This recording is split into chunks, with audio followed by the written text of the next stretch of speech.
Hi everyone.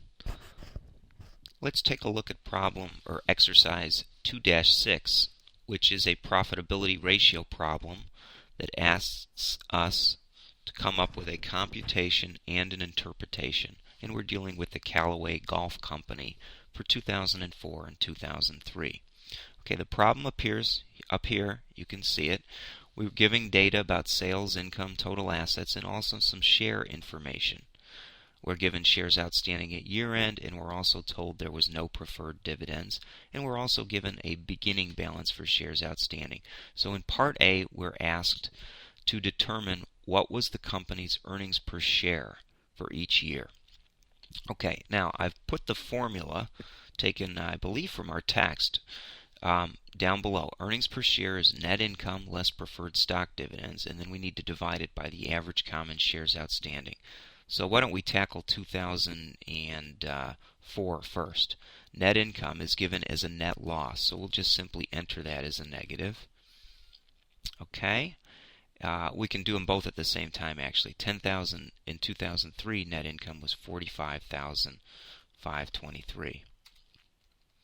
Okay, then we subtract out any preferred dividends, which is 0 in both years, right? Okay, I'll underline that, and that will give us our numerator, which really is earnings available to common shareholders. So why don't we say that earnings available for common, and I'll just abbreviate as shareholders. Okay, that's really what that is. So we take that cell less that cell, right? Net income less preferred. Just copy it down.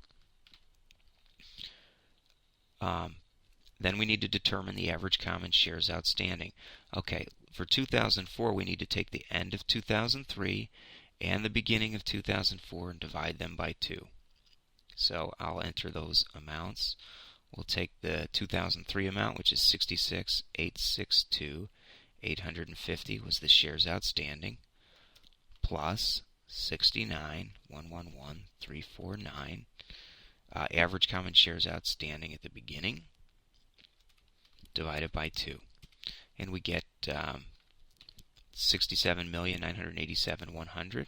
Okay, now let's copy the formula and just change the numbers here for 2003.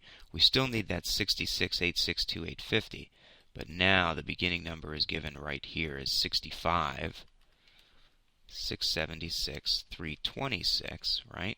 Divide that by 2. And then, of course, earnings per share means take the numerator and divide it by the denominator. And now this should not be given as a percentage. Let me change the formatting. We'll turn that to dollars. Oh, I've got an error in net income here. This is 10,103. Let's put that into thousands so we're consistent. Okay, and also in here we need to put the thousands in there. Okay, and once we do that, it will compute earnings per share as a 15-cent loss, right? So essentially that's a loss per share for 2004 and 69 cents in 2003. All right, now part B says how the company's profitability change. Well, you could compute the difference, right?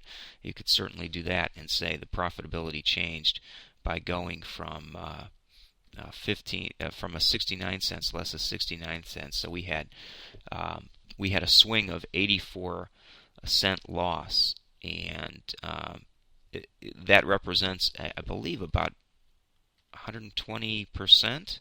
Let's take the change divided by the base year. Yeah, look at that, 121%, 1.21. So if I turn that into percentage, that's a 122% loss or decline in profitability. So Callaway has definitely had a rough year in 2004 versus 2006. Okay, everyone, that's my approach to solving this problem. Thank you.